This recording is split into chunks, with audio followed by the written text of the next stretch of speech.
Le leitmotiv de notre campagne est ouverture et transparence. Notre liste s'appelle Cessy autrement. Ce nom n'a pas été choisi par hasard. Nous ne sommes pas la liste du dénigrement et de la destruction. J'ai lu et entendu ces derniers jours que nous voulions tout changer pour faire table rase du passé. En aucun cas cela a été notre intention.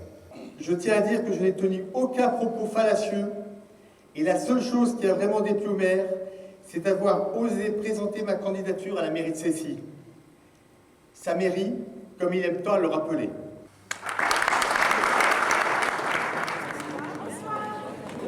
Certains affirment que Cessy, c'est un petit peu le Far West du Pays de Gex. C'est aussi votre impression? Non, pas complètement. Il y a des choses qui se passent, mais ça fait partie d'une campagne électorale. Mais le Far West, c'est drôle aussi. Ça peut être drôle, mais des fois, ça rime beaucoup moins. L'avantage au Texas, c'est qu'on a le droit d'être armé, mais il faut que l'arme soit visible. Ici, c'est moins sûr. C'est plus sournois. Sournois, l'adjectif convient parfaitement au mauvais coup réalisé pendant la réunion publique sur le chemin menant à la ferme d'un des colistiers.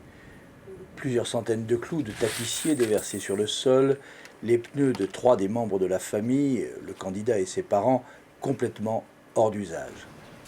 Hier soir, on disait que c'était pas vraiment le Far West, que finalement c'était plus sournois.